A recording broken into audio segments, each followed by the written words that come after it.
بھئی حضور سے پیار کا دعویٰ کرنے والا ایک تو کوئی بولے کہ میں کھڑا ہوں میدان میں، خدا را شریعت اسلامیہ کے ساتھ اپنے آپ کو وابستہ کریں اور شریعت آپ کے لیے آسان کر دے گی زندگی گزارنا۔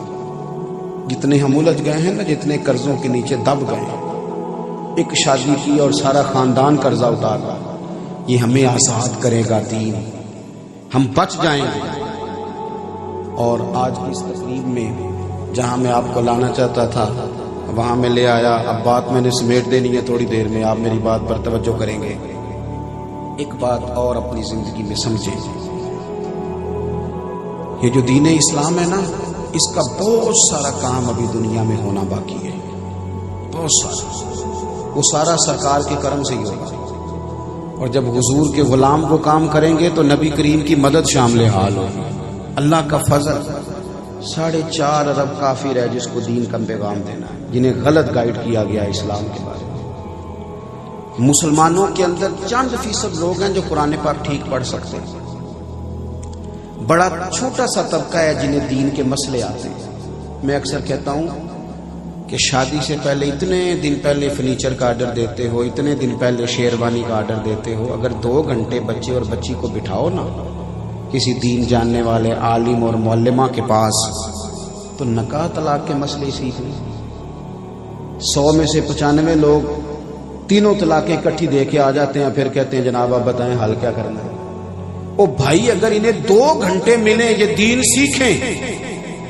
میں آپ کو ذمہ داری سے کہتا ہوں، اگر دین سیکھو گے نا تو چسکا صرف شعروں میں نہیں، اچھی آوازوں میں صرف سرور نہیں، حضور کی ایک حدیث ہے جو بندے کو وجد میں مبتلا کر دیتی ہے۔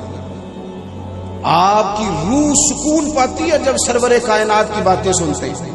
ہم نے یہ سمجھ لیا ہے کہ شاید یہ جو باب ہے، یہ والا جو باب ہے، یہ صرف اس طرح کی تعلیم و تربیت ہے جس میں معاذ اللہ ہمارے لیے اس طرح ذائقہ نہیں، نقل کفر نباشر۔ او خدا کے بندو، اس کو ذوق سے لو، دین کو ذوق سے لو۔ ایک بات آپ کو یوں لگے گا کہ جیسے دستور حیات بن گئی، ایک بات نبی پاک اس کو قبول کریں اور اس کے ابلاغ کے لیے، اسے آگے پھیلانے کے لیے پہلے حاصل کریں، پھر پھیلانے کے لیے منظم جد و جہد۔ ہمارے ہاں اگر کوئی ادارہ بنتا ہے تو وہ بھی روایتی سا بن جاتا ہے، بس ٹھیک ہے چل رہا ہے کام۔ مدرسے میں کیا حال ہے جی؟ سب ٹھیک ہے؟ بچوں کا کھانا کس طرح کا ہے؟ بس جی الحمدللہ۔ وہ صدر صاحب کہہ رہے ہیں جی اللہ کا شکر ہے جی، توکل ہے جی، رات کو دال پکتی ہے۔ تو وہ اس طرح کی ہوتی ہے کہ صبح بھی اس میں تھوڑا سا پانی ڈال کے بچے وہی کھا لیتے ہیں۔ کیا اب کوئی گاؤں ایسا رہ گیا جس میں لوگ برگر نہ کھاتے ہو؟ کوئی دور دراز علاقہ ایسا رہ گیا جس میں شوارما اور پیزا نہ پہنچتا ہو؟ مدرسے کے بچے نہیں کھا سکتے یہ؟ بولیے کس مفتی نے کہا نہیں کھا سکتے؟ کیوں نہیں لا کے دیتے مفت میں انہیں؟ میں نے اپنے مدرسے میں ان سے کہا، ناظم صاحب سے میں نے کہا 15 دن کے بعد آپ فاسٹ فوڈ کا بندوبست کریں ان کے لیے۔ تو ایک صاحب کہنے لگے جناب حضرت صاحب تے ساڈے ورگے دنیا داراں دے بال کھان، انہاں نوں بھی تسی معدے خراب کرانے والی خوراک دین لگے ہو، کوئی حد ہے؟ ان کو آپ بتائیں کہ یہ چیزیں ٹھیک نہیں۔ میں کہ تہاڈا سکا پتر ہے، تسی دسنے وچ کامیاب ہو گئے ہو، اب کیا بات کرتے ہیں؟ خواہشات کو دین کچلتا نہیں، انہیں صحیح رستہ دیتا ہے۔ دین کہتے ہیں جو چیزیں جائز ہیں اس رستے سے ہو کے آؤ، خواہشات کو کچلو نا۔ ہم نے دین کا اگر کبھی کام کیا بھی ہے، اگر پیغام حق مثلا دین کی دعوت دیتے ہیں ہم کسی کو، تو کس طرح نماز کی دعوت دیتے ہیں؟ اور آ جایا کرو کدی مسیتے کنے پیسے کتنے کھڑنے نہیں، تو اس طرح وہ آ جائے گا، وہ کہندا ہے تو اپنی قبریں پینا ہے تے میں اپنی پینا تو موج کر۔ میں کہتا ہوں دوستوں کو کہ 50,000 روپے کی ضرورت پڑ جائے نا کبھی کسی سے ادھار، تو بندے ٹیلی فون کر کے ڈائریکٹ پیسے نہیں مانگتے، کہندے بھائیا کتنے میں کم پی گیا سی؟ وہ کہندا یار تو دس، میں تو بڑی دور ہاں۔ کہندا تو 2 بجے مل پاویں، میں تینوں فون تے نہیں دس سکدا۔ وہ تو دس یار میں تو پتہ نہیں کدوں آنا، اور تو سویرے مل لئی، پھر فون ملاقات کر کے بھی فوراً پیسے نہیں مانگتے،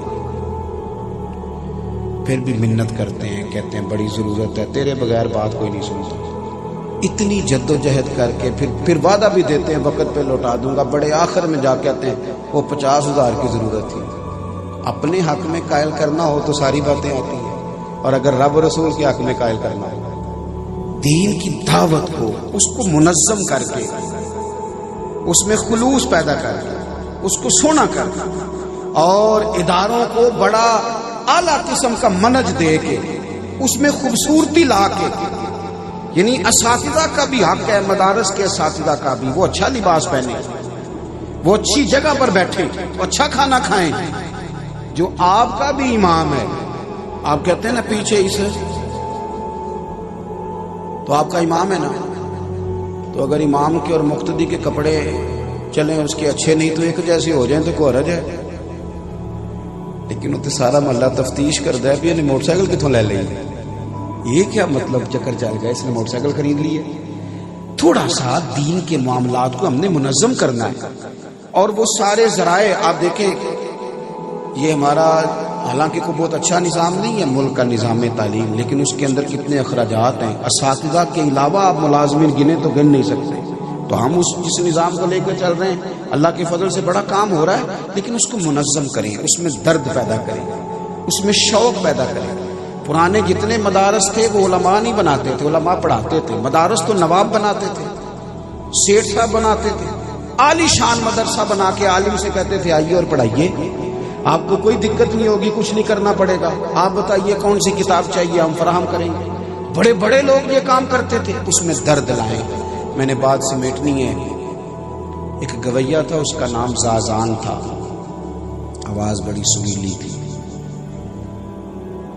ایک جگہ وہ معاذ اللہ گانا گا رہا تھا، وہاں سے حضرت عبداللہ ابن مسعود گزرے رضی اللہ تعالی عنہ، اور حضرت عبداللہ ابن مسعود وہ خوبصورت صحابی ہیں کہ میرے محبوب کریم علیہ السلام نے فرمایا ان سے قرآن سیکھا کرو، یہ اس طرح پڑھتے ہیں جس طرح میرے اوپر نازل ہوا ہے۔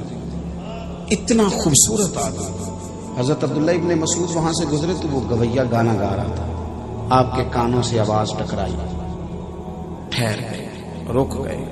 درد ہے نا دین کا اندر، لوگ نمازی ہو جائیں، لوگوں کا قرآن پاک ٹھیک ہو جائے، مدارس بن جائیں، مسجدیں بن جائیں، لوگ مذہب کی طرف مائل ہو جائیں، یہ شوق ہے، درد ہے۔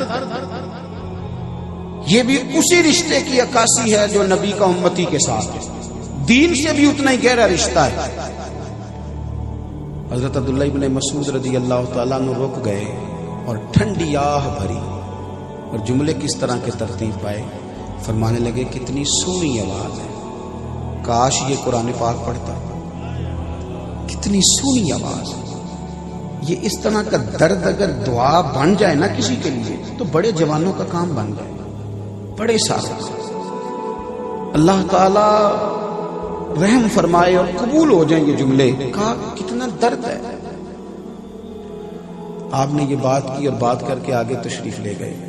وہ ان کا پروگرام ختم ہوا، وہ گویا باہر آیا، ایک شخص نے اسے روک کے کہا سن آج پتہ کیا ہوا ہے؟ اس نے کہا کیا ہوا ہے؟ کہا آج حضرت عبداللہ ابن مسعود گزرے تھے، تیری آواز کانوں سے ٹکرائی، انہوں نے بڑے درد سے کہا کتنی سونی آواز ہے، کاش قرآن پاک کی تلاوت کرتا۔ کہنے لگا اے سچ بتاؤ، انہوں نے میرے بارے میں کہا، میرے جیسے شخص کے بارے میں، صحابی رسول نے اتنی بڑی بات، میں کہاں اور وہ کہاں، میرے بارے میں کہا ہے؟ کھل کے رویا۔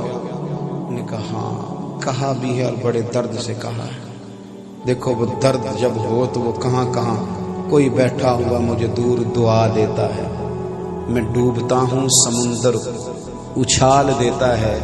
تھوڑی دیر رویا، پھر 1 منٹ میں اس نے فیصلہ کیا، کہنے لگا بتاؤ ان کا گھر کہاں ہے؟ لوگوں نے کہا فلاں محلہ، فلاں گلی، فلاں کونے میں۔ دوڑا گیا، دروازے پہ دستک دی، آپ تشریف لائے، دیکھ کے پھر رویا، پیروں میں بیٹھ گیا، فرمایا بیٹے کون ہو؟ کہنے لگا حضور میں وہی ہوں جس کے بارے میں آج آپ نے کہا تھا کاش یہ قرآن پاک پڑھتا، میں آ گیا ہوں، پڑھائیں مجھے قرآن پاک، اب میں قرآن پاک ہی پڑھوں گا۔ دوستو اگر ہمارا یہ والا درد ہو جائے نا،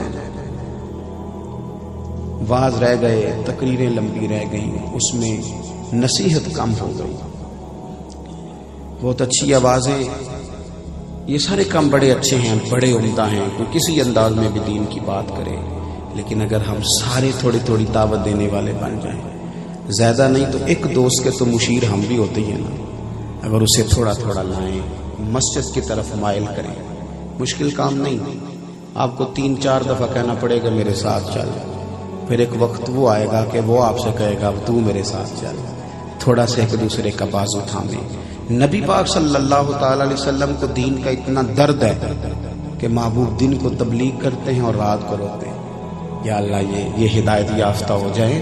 تو اگر ہمارا حضور سے گہرا رشتہ ہے تو پھر ہمارا بھی تو اس دین کے لیے درد ہونا چاہیے، بہت اچھی منصوبہ بندی ہو، بہترین انداز میں اور منظم انداز میں اشاعت دین اور ابلاغ دین کا کام ہو۔ یہ ساری وہ چیزیں ہیں جو ہمارا نبی کریم علیہ السلام سے رشتہ مضبوط کریں گی۔ پھر آخر میں اللہ کی بارگاہ میں دعا کرتا ہوں، اتنی خوبصورت بزم اور اتنا خوبصورت اہتمام جن لوگوں نے کیا، اللہ تعالیٰ انہیں بہترین صلہ